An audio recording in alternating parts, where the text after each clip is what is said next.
দুই উপদেষ্টা মাহফুজ আসিফ আর আরেকজন হচ্ছে জাতীয় নিরাপত্তা উপদেষ্টা খলিল সাহেব, তিনজনের পদত্যাগ দাবি করেছেন। কিন্তু এই জায়গাতে সরকার কি সিদ্ধান্ত নেবে? মাত্র গুনে গুনে 24 ঘন্টার মধ্যে চাইলে ডক্টর ইউনূসের পতন ঘটাইতে পারে বিএনপি। বিসমিল্লাহির রহমানির রহিম। আসসালামু আলাইকুম রাহমাতুল্লাহি ওয়া বারাকাতুহু। সম্মানিত দর্শক শ্রোতা, কেমন আছেন আপনারা সবাই? আশা করব সবাই অনেক অনেক ভালো আছেন এবং সুস্থ আছেন। আপনাদের সবাইকে শুভেচ্ছা এবং স্বাগতম জানাচ্ছি আমাদের নতুন একটি ভিডিওতে। দর্শক, আজকের ভিডিওটি খুবই গুরুত্বপূর্ণ এবং চাঞ্চল্যকর অনেকগুলো তথ্য রয়েছে আজকের এই ভিডিওর মধ্যে। তাই অনুরোধ করব না টেনে শুরু থেকে শেষ পর্যন্ত ভিডিওটি দেখার জন্য। বিস্তারিত ভিডিওটি দেখানোর আগে আপনাদের নিকট অনুরোধ, আপনি যদি আমার এই চ্যানেলে নতুন হন দয়া করে চ্যানেলটি সাবস্ক্রাইব করবেন এবং পাশে থাকা বেল আইকনটি বাজিয়ে রাখবেন। তাহলে এরকম লেটেস্ট আপডেট ভিডিওগুলো আপনি সবার আগে পেয়ে যাবেন। আপনি যদি অলরেডি সাবস্ক্রাইব করে ফেলেন, আপনাকে আমি অসংখ্য ধন্যবাদ জানাই। দর্শক, আর কথা বাড়াতে চাই না, চলুন বিস্তারিত ভিডিও দেখে নিই, তারপর ভিডিওর শেষে আলাপ আলোচনা করব। সম্পূর্ণ ভিডিও জুড়ে সঙ্গে থাকার চেষ্টা করুন। আসসালামু আলাইকুম। রাজনীতির ঝড় যেন থামছেই না। আমি যখন এই নিউজটি করছি, মাত্র কিছুক্ষণ আগে আমাদের প্রধান উপদেষ্টার সাথে বাংলাদেশের বড় ধরনের বা ছোট ধরনের যে রাজনৈতিক দলগুলো আছে, কয়েকটা দল বাদ দিয়ে বাকি দলের যারা প্রতিনিধি আছেন তারা কিন্তু একটা বৈঠকে বসেছেন।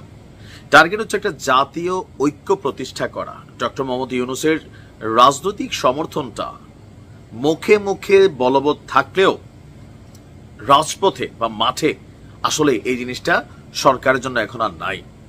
ইভেন আস্তে আস্তে পরিস্থিতি এতটা ঘোলাটে আকার ধারণ করছে, বিএনপি মনে করছে ডক্টর ইউনূসের নিজস্ব দল হচ্ছে এনসিপি, কিন্তু এনসিপি বলছে সরকার এবং উপদেষ্টাদের সাথে আমাদের কোনো সম্পর্ক নেই। একদম চিল্লাতে চিল্লাতে সবাই গলা ফাটাই ফেলতেছে, বাট তারপরে বিএনপি বিশ্বাস করে না। ইভেন তারা দুই উপদেষ্টা মাহফুজ আসিফ আর আরেকজন হচ্ছে জাতীয় নিরাপত্তা উপদেষ্টা খলিল সাহেব, তিনজনের পদত্যাগ দাবি করেছেন। কিন্তু এই জায়গাতে সরকার কি সিদ্ধান্ত নেবে? মাত্র গুনে গুনে 24 ঘন্টার মধ্যে চাইলে ডক্টর ইউনূসের পতন ঘটাইতে পারে বিএনপি, এমন বক্তব্য দিয়েছেন দলটির স্থায়ী কমিটির সদস্য দাদা গয়েশ্বর চন্দ্র রায়। তিনি বলছেন যে আমরা যদি বলি কালকে রাস্তায় নামি কালকে, তাহলে আমার মনে হয় ডক্টর ইউনূস 24 ঘন্টাও তিনি ক্ষমতায় থাকতে পারবেন না। তাকে ক্ষমতা ছেড়ে চলে যেতে হবে, অথবা তার পতন হবে, অথবা তিনি এই সরকার কার্যত ভেঙে যাবে। তো বিএনপি কেমনটা করবে? তো তিনি বলছেন যে এই বিবেচনায় আমরা জাস্ট হচ্ছে সময় দিচ্ছি সরকারকে, আমাদের দাবি দাওয়াগুলো সামনের দিকে ফরওয়ার্ড করছি। ডক্টর ইউনূস সফল হোক, তিনি সফল হওয়া মানে জুলাই আগস্ট একটা সফলতা। তবে নির্বাচন আপনাকে দিতে হবে ডিসেম্বরের মধ্যেই। গতকালকের পর আজকে জনাব তারেক রহমান তিনি কিন্তু বলছেন ডিসেম্বরের মধ্যে নির্বাচন হতে হবে। চাই না, চাই একটা আপনার আবদার, আর হতে হবে হচ্ছে ওয়ান কাইন্ড অফ অর্ডার, অথবা কোনো একটা কাজের জন্য এস্টিমেটেড টাইমটা আমরা ফিক্সড করে দিচ্ছি, এই সময়ের মধ্যে আপনাকে এই কাজটা করতে হবে। এখন তারেক রহমানের বক্তব্যের পর গয়েশ্বর দাদা বলছেন আপনার তো সংস্কার করার কোনো ক্ষমতা নেই। ডক্টর ইউনূসকে বলছেন যে নারী যদি সুন্দরী হয়, সে যদি বন্ধা হয়, তার প্রতি আকর্ষণ থাকতে পারে, কিন্তু সন্তান জন্ম দেওয়ার ক্ষমতা নাই। বন্ধা তো বুঝছেনই, যাদের বাচ্চা কাচ্চা হয় না। তো তার অভিযোগ ক্ষমতায় থাকতে মৌলবাদীদের একসাথে করছেন প্রধান উপদেষ্টা ডক্টর মোহাম্মদ ইউনূস। এই মৌলবাদীরাই সারা বিশ্বে নানা অশান্তি তৈরি করছে। সেই সাথে সরকার দুর্নীতিবাজদের না ধরে তাদের সাথে আতাত করছেন বলে অভিযোগ করেছেন গয়েশ্বর চন্দ্র রায়।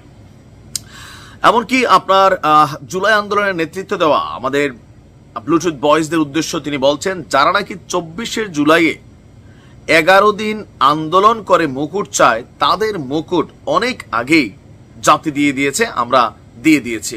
মানে উপদেষ্টা সহ যে আসিফ মাহফুজ আরো বিভিন্ন ইস্যুতে। এখন বিএনপির যে বর্তমান অবস্থান, তাদের বক্তব্য গতকালকে থেকে স্পষ্ট যে তারা ডিসেম্বরের মধ্যে নির্বাচন চায়। এটা বিলম্ব হোক, তারা সেই দিকে যাবে না। বাট ডক্টর ইউনূস এক কথার মানুষ। উপদেষ্টা প্রেস সচিব যিনি আছেন শফিক সাহেব, তিনি বলছেন তিনি এক কথার মানুষ। নির্বাচন জানুয়ারি থেকে জুনের মধ্যেই হবে, মানে ডিসেম্বর থেকে জুন। আমিও সোজা সাপটা মানুষ, একটা জিনিস বুঝি না যে বিএনপি যেটা চাচ্ছে, এই বিএনপির চাওয়াটার বিষয়টা হচ্ছে ঠিক এরকম, কোন মাসের কত তারিখ একটা এস্টিমেটেড টাইম দিয়ে দেন যে নির্বাচন ঠিক আছে আগামী বছর জুনের মধ্যে হবে। এটা কি জানুয়ারি, ফেব্রুয়ারি, মার্চ, এপ্রিল, মে, জুন, কোন মাসে কোন তারিখে হবে? আপনি তারিখটা স্পষ্ট করুন। আমিও বুঝি না ডক্টর ইউনূস তিনি নির্বাচন দিবেন, কিন্তু 6 মাস নিয়ে কেন একটা অস্পষ্টতা রাখছেন? সরাসরি বলে দিলে তো হয় যে হ্যাঁ এপ্রিলের এত তারিখ নির্বাচন, ফেব্রুয়ারির এত তারিখ নির্বাচন। এখন এটা যখন বলছেন না ডক্টর ইউনূস, তখনই বিএনপির মনে বারবার সন্দেহ হচ্ছে, ভাই এই কথাটা মুখ দিয়ে বললে সমস্যা কি? আপনি কেন একতরফা একরোখামি দেখাচ্ছেন? এখন ডক্টর ইউনূস হয়তো মজা পাচ্ছেন, অথবা মাথার মধ্যে অন্য কোনো পরিকল্পনা আছে, সেটা তিনিই ভালো জানেন। আর রাজনৈতিক দলগুলোর সন্দেহ তাই প্রমাণিত করে। ভালো থাকুন, আসসালামু আলাইকুম। প্রিয় দর্শক, আমি মনে করি ইতিমধ্যে আপনি সম্পূর্ণ বিস্তারিত ভিডিওটি দেখে নিয়েছেন। কেমন লেগেছে আপনার কাছে কমেন্টস করে জানাবেন। যদি ভালো লাগে ভিডিওতে একটি লাইক দিবেন, শেয়ার করে অন্যকে দেখার সুযোগ করে দিবেন এবং চ্যানেলে নতুন হলে দয়া করে চ্যানেলটি সাবস্ক্রাইব করে পাশে থাকা বেল আইকনটি বাজিয়ে রাখবেন। তাহলে এরকম লেটেস্ট আপডেট ভিডিওগুলো আপনি সবার আগে পেয়ে যাবেন। আপনি যদি অলরেডি সাবস্ক্রাইব করে ফেলেন, আপনাকে আমি অসংখ্য ধন্যবাদ জানাই। সবাই ভালো থাকবেন, সুস্থ থাকবেন। ইনশাআল্লাহ পরবর্তী ভিডিওতে আবার আপনাদের সঙ্গে দেখা হবে। সে পর্যন্ত আপনাদের সবার সর্বাঙ্গীন মঙ্গল কামনা করছি এবং বিদায় নিচ্ছি। আসসালামু আলাইকুম ওয়া রাহমাতুল্লাহি ওয়া বারাকাতুহু।